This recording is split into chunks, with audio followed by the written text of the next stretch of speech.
Hi, welcome to the lab Getting Started with Spark. In this lab exercise, you will be able to use the Spark shell with Scala and Python. You will get to perform basic RDD operations such as actions and transformations. You also get to work with caching in order to speed up any repeated operations that you might have. So make sure your environment is ready for the lab exercise. Log into the virtual machine. Once logged in, you should have a desktop similar to this. Before we move further, we should go ahead and set up a Spark environment variable that will allow us to quickly start up the Spark shell.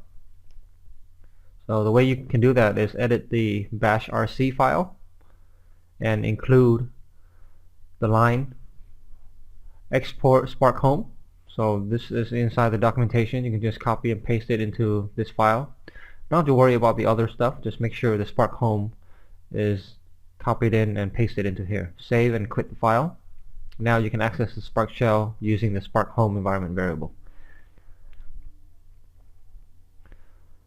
So when you first started up the Quick Start Edition, you have to make sure to copy the lab files onto the image.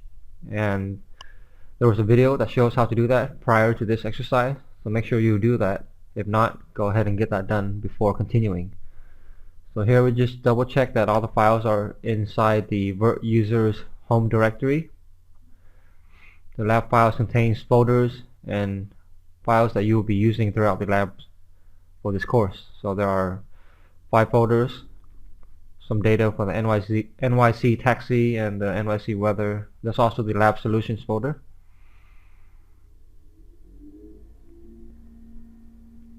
Once you have confirmed the files are there, you may close the 2 windows. When you start up the Quick Start Edition image initially, Embari will start up, and when you log in, it will start up all the services for you. If that did not happen, I'll show you how you can start the services up manually yourself. Go ahead and open up a web browser. The login to the Embari console is admin. And the password is also admin.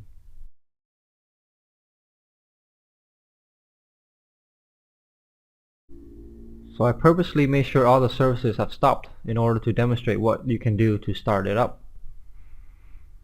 Click on the services menu.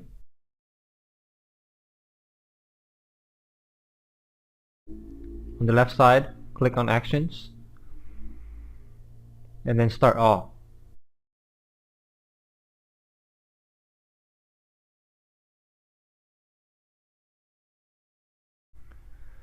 You'll notice that the services are now starting. You can click on it to see the details of each individual components being started.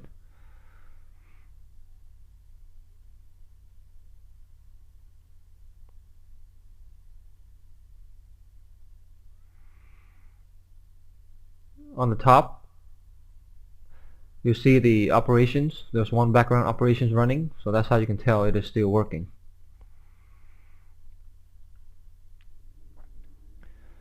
It'll take several minutes for all the services to start up, so I'm going to speed up the video until the part where it completes.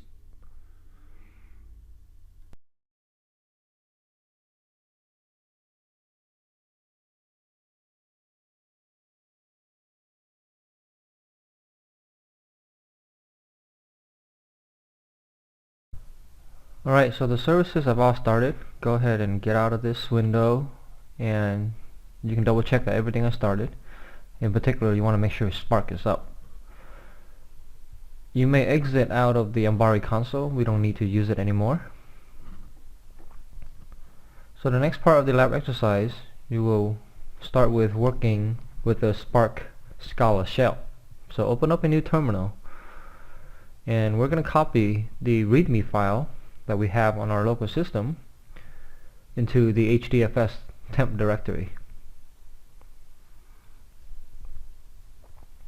So you can copy and paste the code into here or type it up, but essentially you will be copying this readme.md file into the HDFS temp tmp directory.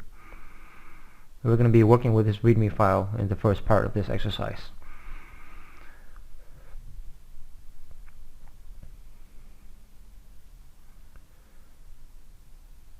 I'm showing you here what it would take if we did not set up the Spark home directory. So you would have to manually type out the Spark's home directory in order to access the Spark shell. And I forgot a bin directory there too. You can see how this might take some time, but because we have set up the Spark home, subsequent steps will later use that Spark home variable. So I went ahead to start up the Spark shell directory located under the bin directory. So the Spark shell is using Scala, and when you start up the shell, a Spark context is initialized for you to use. If you do sc period and then a tab button, you're going to see a number of functions that are available within the Spark context. So now I'm going to create an RDD from the file readme, which we have already uploaded into HDFS, and that is created using the Spark context.txt file.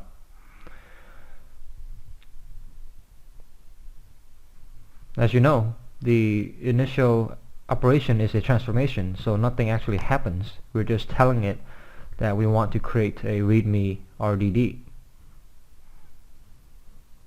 Now we just invoked the readme.count action, which counts the number of lines from the RDD. There's 141 lines, and by doing the count and then also the first, we have invoked some actions.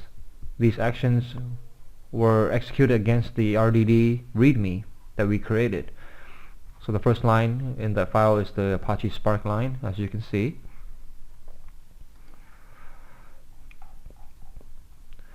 Now we can do some transformations, additional transformations, to filter out lines that contain Spark. So I'm calling the filter transformation, and then for the lines that contains the keyword Spark, keep it. So we're filtering everything out with lines that only contain Spark. So I ran that transformation.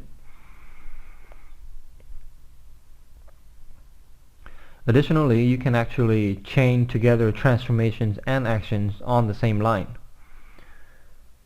So here I did the filter with this word Spark, and I chained it together with the count action, and you'll immediately get a return back. As you can see, there's 21 lines with Spark. Sometimes the Scala shell won't return back to the prompt. If you see it happen like that, just go ahead and hit the return key or the enter key, and you'll bring back it to the prompt.